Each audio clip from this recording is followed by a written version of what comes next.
What's up, guys? Welcome back to another episode of AthlEATS. This week, we're in West Lafayette, Indiana to check out how the Purdue Boilermakers fuel their athletes here in their state-of-the-art student-athlete dining hall.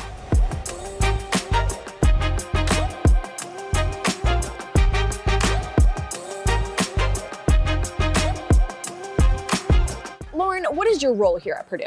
I am the Assistant Athletics Director for Sports Nutrition. We're standing in front of a really cool new building.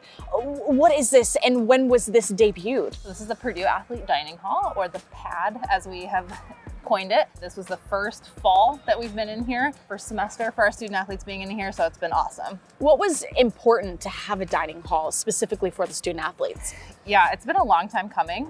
We've always fed our athletes in some manner, but we never had the facility to do it. We never quite had the budget that we wanted to do it. And so we did a lot of piecemealing and shoving somebody in this room and doing to go and all kinds of different things to make it happen. And so this really brought to life what we needed and what we felt like we had to do to feed our athletes to the extent that we wanted to. This dining hall isn't just for a football program, not just for the basketball program here, it's for everyone. How has that been beneficial to have a space for all of the athletes to really meet and fraternize and hang out and eat in? Yeah, no, it's huge. Again, it's one of those things that we felt really passionately about. We wanted equitable feeding opportunities for our athletes. It spans a lot of different things, right? It's huge from a performance standpoint to be able to make sure that our athletes are fueling heading into their workouts, they're fueling heading out of their workouts and recovering, that they're getting the calories that they need, all of those things.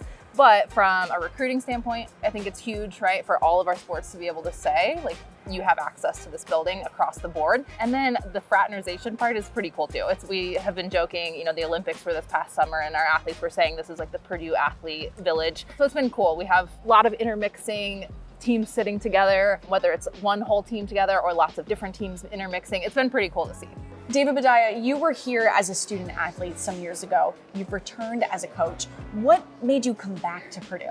I finished my collegiate career as a diver in 2011 and then eventually graduated from Purdue in 2013. And I'd always stayed at Purdue to train through the Olympic level trainings from London 2012 to 16.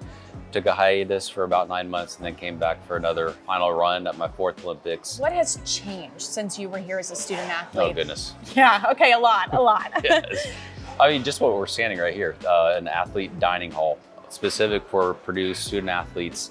I think back then, I'm looking out the window, none of this was here. It was a parking lot, and the amenities that student athletes have, they are definitely set up to succeed if they choose to use the tools that are given to them, like this. Well, how would this have changed, I guess, your performance back in the day, if you can imagine yourself having had access to this? Yeah, I mean, I think you put yourself in the shoes of an athlete. You have one of two athletes, one who is kind of going through status quo and just getting their job done, or one who wants to be one of the best. And being one of the best means that you're not just training inside the pool or on the soccer field or in the basketball court, but you're looking for opportunities outside of that. So one of the big ways is nutrition. And if you want to excel, even in diving, that little bit of nutritional knowledge helps that much more. But what they have here is a facility where they have dietitians on staff that they can go speak to on what's a makeup of a meal that I'm able to do to help me have enough energy, power to go into a competition or to a practice where I feel good about where I'm at.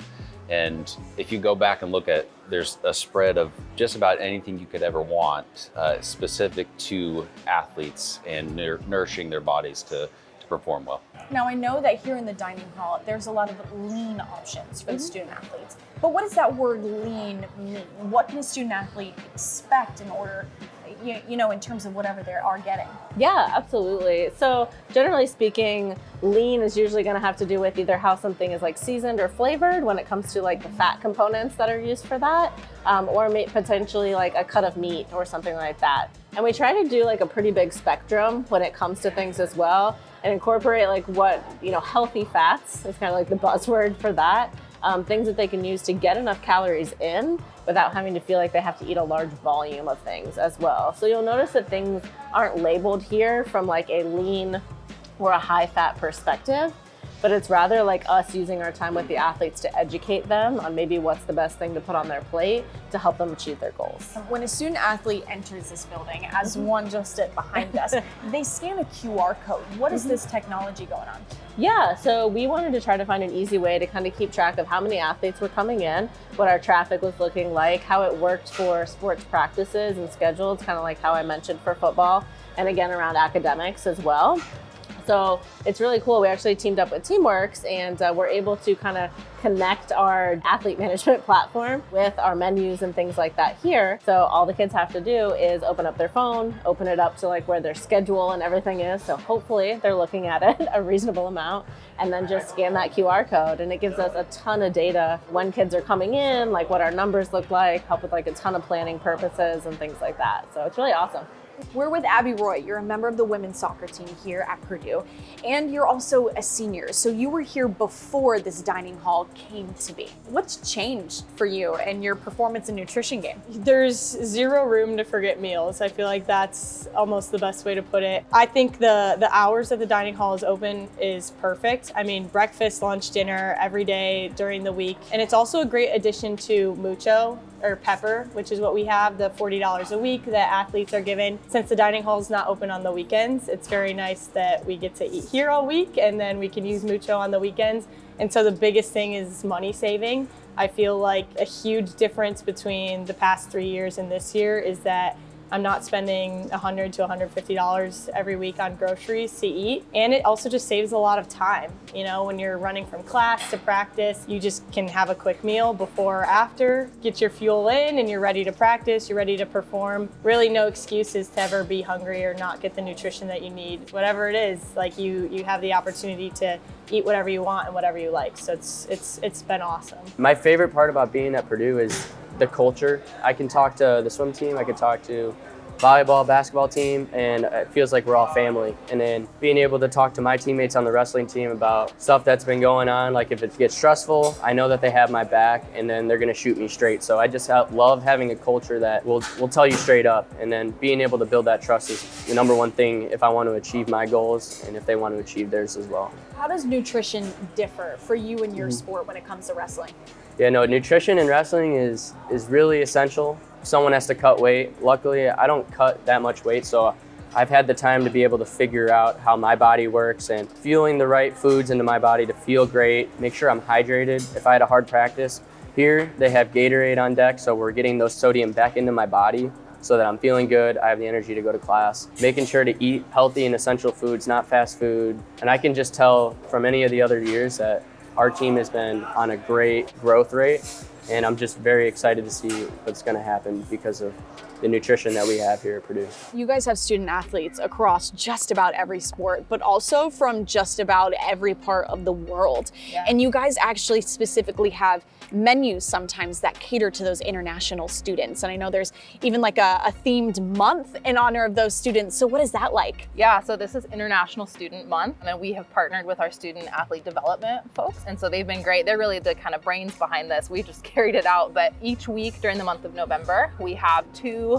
menus or menu items being provided by international student athletes where they bring a recipe from home. We hope our chefs carry it out in the best way that they can. They may not be like as good as grandma makes or mom makes, but so we have a couple items each week, and it's just been kind of cool, to give them a taste of home, but then also expose our other athletes to some different flavors, different cuisines. You guys have a student athlete garden, which is really cool and unique to Purdue. Tell me more about that.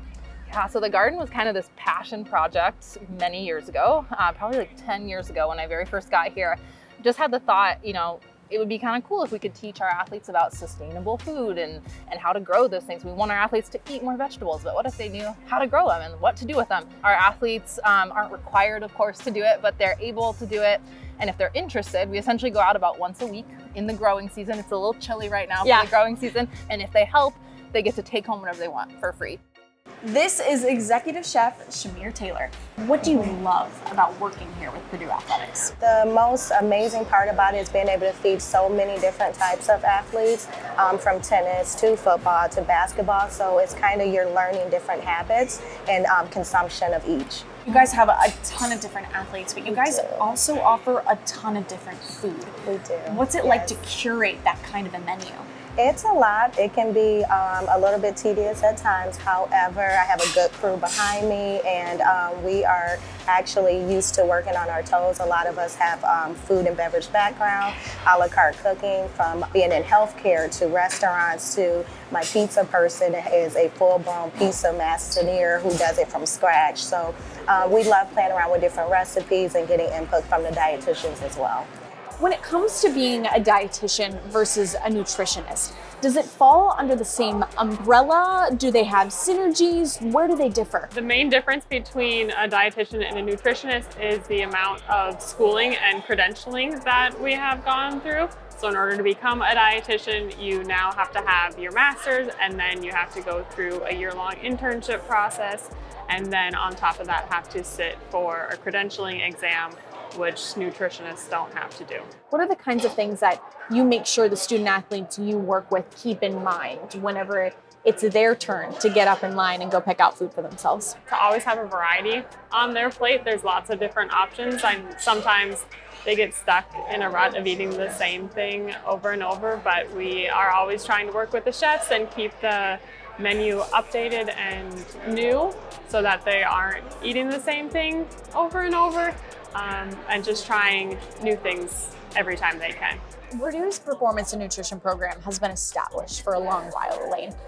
What can you speak to the fact that you guys have such a foundation? I think one of the cool parts about this dining hall is that it is coming in after a long established sports nutrition program. I mean, if you would have asked me last year if we had one of the best sports nutrition programs in the country, I would have said yes, absolutely. But now that we have the training table, it just brings everything we've already been doing in practice to light. It makes it so much easier to do our jobs. If anything, we've been doing the hardest part of getting athletes to buy into the nutrition programming, to go out and buy their groceries, to cook their meals. And now to say, like, just walk up the hill and let's like build a plate together. I mean, our jobs can't get much easier.